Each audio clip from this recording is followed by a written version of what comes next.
আমরা আগের ভিডিওতে দেখেছি একটি অঙ্কের উপর পৌনঃপুনিক থাকলে কিভাবে তা অনুপাত অনুসারে রূপান্তর করা যায়। এখন আমরা দেখব যদি একাধিক অঙ্কের উপরে পৌনঃপুনিক থাকে সেক্ষেত্রে আমরা কিভাবে সাধারণ অনুপাতে রূপান্তরিত করব। আমরা একটি সংখ্যা নিলাম 1.89997। আমরা দেখতে পাচ্ছি 9 এবং 7-এর উপর পৌনঃপুনিক। এর অর্থ হলো 9 এবং 7 বারবার রিপিট হবে, অসীম পর্যন্ত চলতেই থাকবে, কখনোই শেষ হবে না।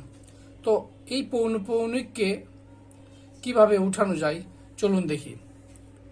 প্রথমে আমরা যতগুলো পৌনঃপুনিক অঙ্ক আছে ততগুলো 9 নিব। এখানে 2টি পৌনঃপুনিক অঙ্ক আছে, সেজন্য আমরা নিচে 2টি 9 নিব এবং পৌনঃপুনিক সংখ্যার আগে এবং দশমিক সংখ্যার মাঝে কতগুলো অঙ্ক আছে ততগুলো আমরা শূন্য দিব।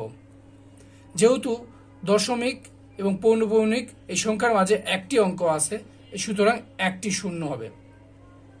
এখন উপরে আমরা দশমিক এবং পৌনঃপুনিক তুলে দিয়ে 1, 8, 9, 7 এই সংখ্যাটি লিখব এবং এই সংখ্যা থেকে বিয়োগ হবে পৌনঃপুনিক সংখ্যার আগে যতগুলো অঙ্ক আছে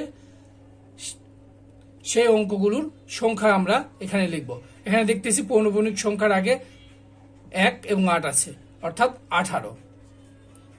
এভাবে আমরা এখন 1897 থেকে 18 বিয়োগ করব, তাহলে 1879 হয় এবং নিচে 990 হয়। এইভাবেই আমরা একের অধিক পৌনঃপুনিক অঙ্ক থাকলে তাকে সাধারণ অনুপাতে প্রকাশ করতে পারি। ধন্যবাদ।